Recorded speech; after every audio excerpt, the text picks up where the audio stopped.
Dick Barton, Special Agent.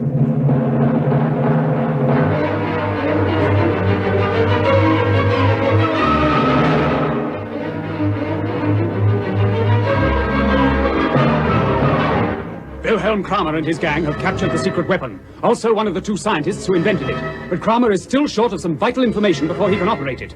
Colonel Gardiner, head of MO13, and Dick Barton are searching for this information in the dark at the other scientist's house, have found the papers, and are about to leave when suddenly... Help! Take it off me! Take it off! Shine the torch, sir. It won't work. Listen. Listen, sir, there's something alive. Coming this way. Now blast the torch. Shut the door, then... Just a second. There's got it now. Where is this thing? Torch is okay now. Shine it on the floor. Oh, Jimmy. By Jove. Quick, Barton, quick. Okay. Hold the torch steady on its eyes. Got it. Keep well back. Make sure. Yes. Oh, what a beastly mess. Listen a minute. Are there any more about? Can't hear anything else. Just a minute. Good heavens, Barton.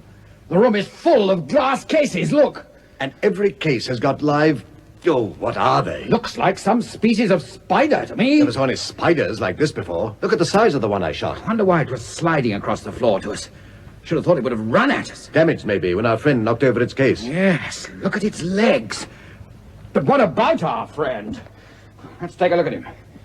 He's not dead. He's breathing. Perhaps he's one of the specimens that Sir Archie told your secretary to warn us about. Nasty-looking creature. He's out for the count. Doesn't seem to be any mark on him. Must be shock. Wonder who he is. One of Kramer's men? You bet. Well, let's get into a doctor. He's too useful to leave lying about. May be able to help us a lot. He's the first real clue we found. Right. If you'll help me with the Sleeping Beauty here, you take his legs. Okay. Lift. Outside with him. And let's shut the damn door. Colonel Gardiner, is that you, sir? We heard a shot. Everything's all right, Constable. Give me a hand with this man to my car, will you? We've got a friend of yours here. What have you got there, Captain Barton? A corpse? Snowy White, you back? You betcha. Wouldn't miss out on this. How's the head? Oh, that's all right now, sir. Just like to meet the bloke that did it, that's all. Is this more trouble? Oh, we're onto something, I think. And you left me out of it. I'm sorry, Snowy, but you'd had that nasty smack on the bean. You weren't really fit for action. But I am now, sir. Like old times all over again, isn't it, sir?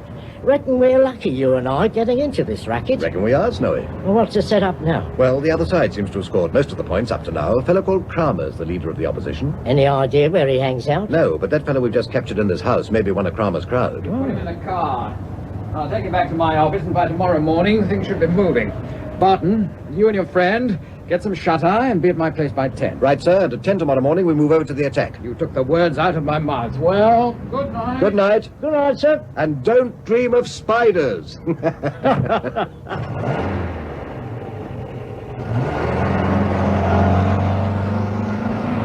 Look, sir, over the road. I've just seen him. Seen who, Snowy? Well, him that conked me on the head. Over the other side of the road, look. Tall chap with the Homburg hat and the Macintosh. The perisher. Snowy, don't let him see you, man. Yes, it's him, all right. Blast, he has seen us. Oh, he's got a car waiting. Let's follow him, sir. Good idea, Snowy. There's a taxi. Hey, taxi!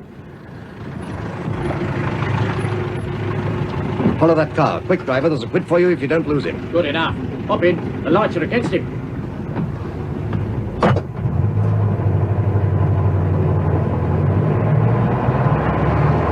He's away already. Lights have changed. Step on it. Don't worry, sir. We'll keep on his tail. Looks like he's heading for the river. Got a pencil, Snowy? Uh-huh. I'll drop a note to Colonel Gardiner in case anything goes wrong. You watch the chase. We're doing fine, sir. Tailing him nicely. Good. Now, dear Colonel, on the track of man in Homburg hat who knifed Jimmy What happened to Lowe, Snowy? I'm afraid he's at it, sir. He's still in hospital. Oh, poor chap. Leaving taxi driver with this note for you. We left taxi at... He's stopping, sir. What, already? Blimey, that was quick. He hopped off and the car's gone on. That probably hopes we'll follow the car. Hold it, driver. Right, sir. Think he dodged through that doorway over there, sir. That warehouse? Yeah. Probably hoping to give us the slip. Here, driver, wait for 10 minutes. If we don't come out of that doorway by then, take this note as quick as you can to Colonel Gardiner, War Office. I'll finish the note. What's the name of the warehouse? It's written up Aspinall's Espinal's Tea Warehouse. Tea Warehouse. Here's the note, driver. Okay, sir. I know the place. I'll bring him back here if you don't come out. Good man. Give us 10 minutes. And don't forget, driver, Colonel Gardiner, War Office. I won't forget, sir. Good lad. We'll see you don't regret it. Come on, Snowy. With you, sir. Colonel Gardiner, War Office. What a blooming hope. What a pair of suckers. Took the bait as easy as kiss your hand. Sid, Hello, Professor. switch off the engine. They've gone in, have they? Well, they have. And it worked like a charm. They even give me a quid to take a note to Colonel Gardiner. Nice work, Sid, nice work. Beat it. Now, go on, beat it. Yeah. The leader will attend to Mr. Barton and his friend in the leader's own inimitable way. Well, all I can say is, heaven help 'em, Professor, if they're left to his tender mercies. Keep your eyes open, Snowy. Yeah. Big place, isn't it? Yeah. Nobody about there. What did you say the name was? Aspinall's Tea Warehouse, it says on this door. I can't see any signs of tea lying about. Well, you'd think they'd have a watchman or somebody on duty, wouldn't you, to stop people From from... pinching the tea that isn't here. Can I help you in any way, gentlemen? That depends who you are. I'm an employee of Aspinall's Tea Warehouses Limited. Can I do anything for you? Well, you could make us a nice cup of tea. 2 lumps. My friend has a strong sense of humor. I must apologize. Actually, we were expecting to meet someone here. A gentleman in a black Homburg hat, brown mackintosh. You haven't seen him? No. No, I don't think I have. Well, perhaps he went through that door over there. Oh, this door over here, you mean? Please, come this way. This is Mr. Jackson's office, gentlemen. If you'll just step inside. After you, gentlemen. No, thank you very much. Thank very much. Now, what the... He's banged the perishing door on us, sir. Open it, sir, open it. There's no knob on this door on the inside. Ah. And the door fits flush. It looks like we walked into a bit of a trap, Snowy, my boy. Yeah, you know, I thought the old setup smelled a bit fishy. Not much like an office now, is it? Is it? Not much. Room's completely bare, except for this table in the center here. Now, what do we do, I'm afraid, Mr. Barton, there's very little you can do. Oh, the blinking... Now for the melodrama, Snowy. Precisely, Mr. Barton, as you so intelligently point out. Now for the melodrama. Where's his voice coming from, sir? Allow me to explain. By an ingenious mixture of loudspeakers and microphones, I can hear every word you say, my friends, and you can hear what I say. Who are you, anyway? But of course, how very impolite of me. My name is Kramer.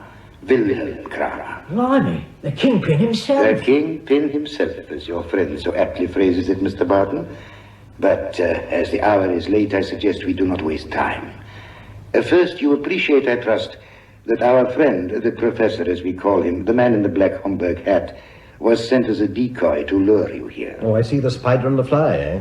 Trouble with you, Willie, you read too many thrillers before going to bed. Please, Mr. Barton, don't prolong this discussion under the mistaken impression that you are playing for time. Meaning what?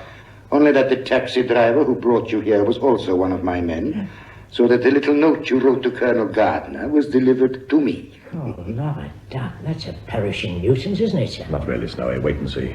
Why not be honest, Barton, and admit that you just had quite a shock? My dear Willie, you seem to think you hold all the trump cards. That remains to be seen. Quite so.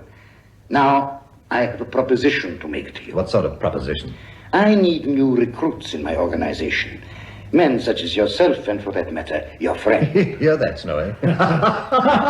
Join forces. Oh, really, Willie, the things you say. It is never a wise thing, Mr. Barton, to underestimate your enemy. I don't, Willie, old son, but you surely don't expect me to take your outfit seriously, do you? As to that, Barton, I'll step aside a moment and allow a most eminent British scientist to give you his views. You may have heard of him, Mr. James Thurgood. Ah, Snowy, the other inventor of the secret weapon. We've been waiting to meet this cove. Oh, yeah. Why not be wise, Barton? Don't you realize that Wilhelm Kramer and I, with our new devastating weapon, can have complete mastery over the whole world? You haven't got all of the weapon yet, old son. Oh, that's just a matter of time. We have everything except the antidote. Soon we shall have that.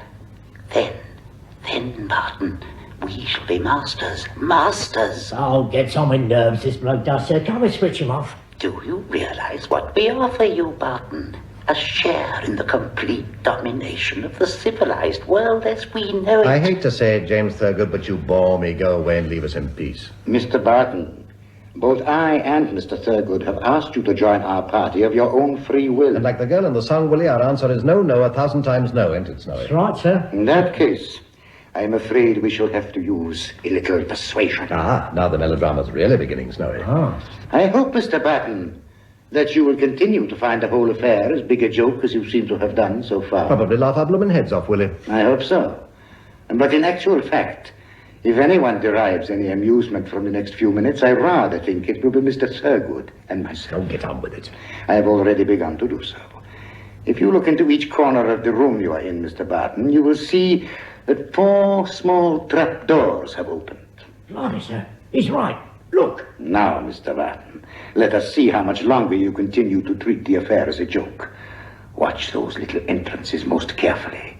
You can't get out through them, Mr. Barton. They're too small. But something might get in through them. Why not get on with it, Willie? This is beginning to get boring. Just as you wish, of course, Barton. But I did warn you. Can you hear anything? Can you hear anything, Barton? Listen carefully. Hear that squeaking, sir? Yeah. Sounds very much like a few of your friends and relations, Willie. In other words, rats. Yeah, having a few relatives in for supper, maybe. Eh, Willie? In a way, yes. They are hungry, ravenously hungry. They haven't eaten anything for days. Starving rats, eh? Nice type, Williams, you know it. Yeah, one of the best. You don't wish to change your minds at all, gentlemen? My dear Cromer, we've already had you and friend James Thurgood trying to persuade us. You don't think that a few more of the same species are likely to make any difference? I'd advise you both to get onto the table and keep your feet and legs clear of the floor from now on. There is room on the table for you both if you sit close together.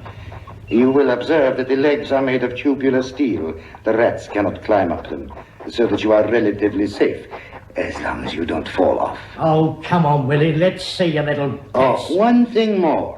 These pets, as you call them, which you are just about to meet, are rather different from the usual type of rat. James Thurgood arranged that for me. Indeed, very kind of him, I'm sure. Yes. He has injected them with all sorts of strange and unusual diseases.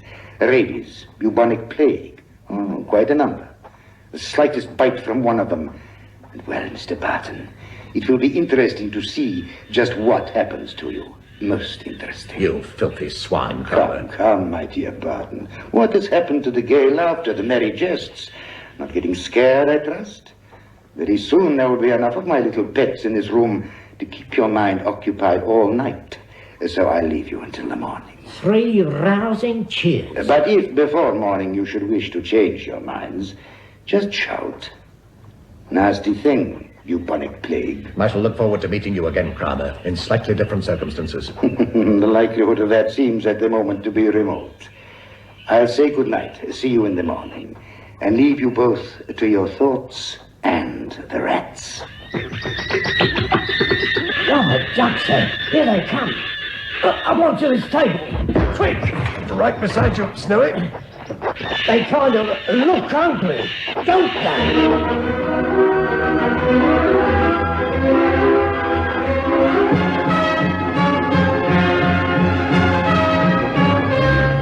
What will happen to Barton and Snowy? How can Colonel Gardiner find them now?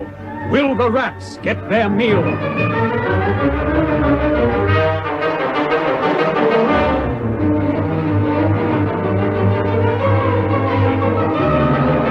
Listen to the next installment of Dick Barton, Special Agent.